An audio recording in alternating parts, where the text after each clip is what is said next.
ओम शांति। मैं डॉक्टर विवेक सक्सेना सीहोर मध्य प्रदेश से हूँ और मैं जो है इस 2018 मार्च से इस ईश्वरीय ज्ञान से जुड़ा हुआ हूँ।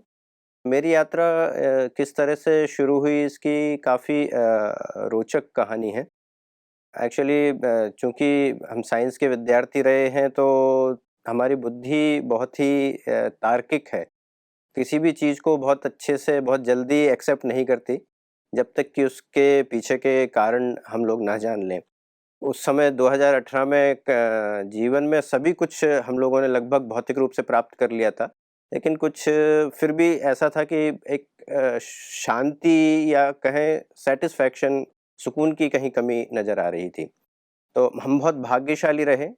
मेरी लौकिक पत्नी जो है वो गायनेकोलॉजिस्ट हैं, तो हमारी एक मेडिकल की कॉन्फ्रेंस ऑर्गेनाइज़ हुई ओम शांति रिट्रीट सेंटर दिल्ली में।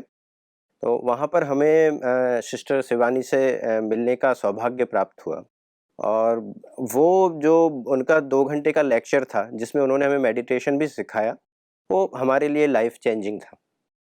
तो उसमें जब राजयोग मेडिटेशन हमने सीखा और सिस्टर शिवानी को सुना, उनकी प्रैक्टिकल बातें सुनी, तो हमें लगा नहीं, कहीं न कहीं ये हमारे लिए है और हमने वापस सीहोर आकर उस राजयोग मेडिटेशन को प्रैक्टिस करना शुरू किया। तो उससे बहुत सुकून हमें मिला। लेकिन इसके बाद भी जो ब्रह्मा कुमारी ईश्वरीय विश्वविद्यालय का कॉन्सेप्ट था और कि शिव परमात्मा स्वयं हमें पढ़ा रहे हैं, भगवान किस तरह से हमें पढ़ा सकते हैं, ये सब चीज़ें स्वीकार करने में कहीं न कहीं बुद्धि हमें रोक रही थी।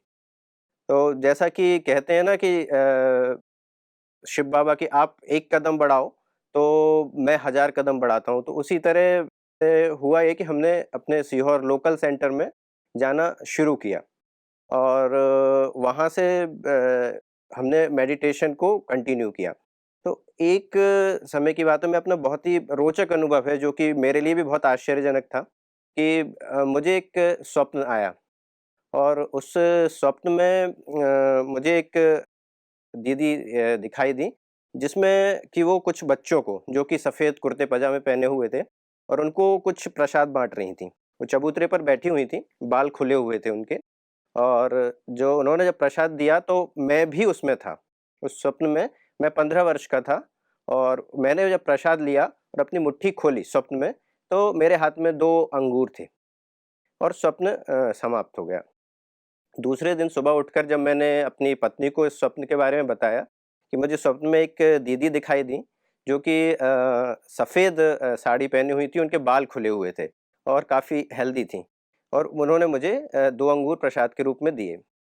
तो उस वक़्त तक मुझे नहीं पता था कि कौन है, क्या है। तो हमारे घर पर लेकिन चूँकि हम सेंटर से जुड़े हुए थे, तो जो मासिक पत्रिका है ब्रह्मा कुमारीज़ की, वो आनी शुरू हो गई थी।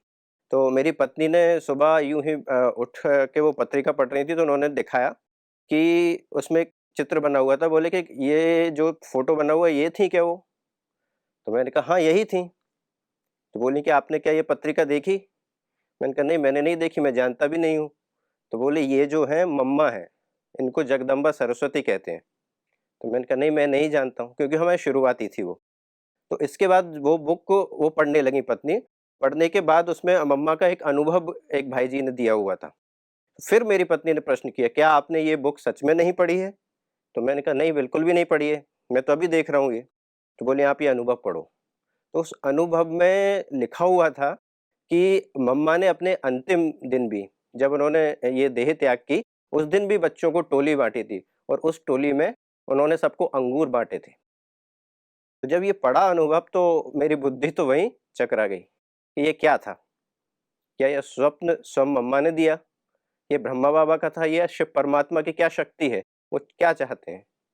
तो जो भी तार्किक बुद्धि थी वहीं स्तब्ध मेरी रह गई और उसके बाद से मैं अपने आप को पूरे समर्पित होने के लिए विचार करने लगा। विचार क्या किया, समर्पित हो ही गया और इसके बाद फिर हमारा बहुत भाग्यशाली रहे कि उसी साल माउंट आबू आना हुआ और माउंट आबू में यहाँ आने के बाद तो फिर हमने कभी और कोई चीज़ तो जानने की कोशिश तो करना दूर है, फिर तो हर क्षण, प्रति क्षण इस राजयोग मेडिटेशन और मुरली के ही हम होके रह गए।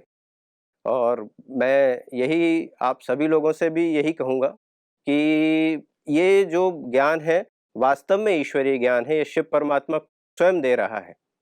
तो यदि आपको इस नदी की थाह लेनी है, इसमें तैरना है और इसमें तैरने का आनंद लेना है, तो आपको एक बार इसमें उतरना पड़ेगा। और ये नदी क्या, ये तो सागर है। मतलब परमात्मा स्वयं एक प्रेम का सागर, एक आनंद का सागर, सुख का सागर है। यदि आपको इस सागर का आनंद लेना है, तो किनारे पर बैठकर बिल्कुल नहीं लिया जा सकता। सभी जानते हैं कि यदि किसी ने कोई नया मकान बनाया, तो निश्चित रूप से वो उसको 10 वर्ष तक ज़्यादा से ज़्यादा खुशी दे सकता है। किसी ने नई कार ली, 1 या 2 साल तक उसका सुख मिलेगा उसको। मोबाइल हफ़्ते, 2 हफ़्ते, महीने, 2 महीने उसको खुशी दे सकता है। लेकिन यदि आपको जीवन के हर क्षण, हर पल, चाहे वो बीता हुआ है, बीत रहा है या बीतने वाला है, उसके लिए खुशी चाहिए, तो वो इस ईश्वरीय ज्ञान में है। मेरा सभी से यह निवेदन है, इस ईश्वरीय ज्ञान को जो परमात्मा स्वयं हमें दे रहा है और धरती पर हमारे लिए आया है, तो उसको किसी भी तरह से मिस ना करें। ओम शांति।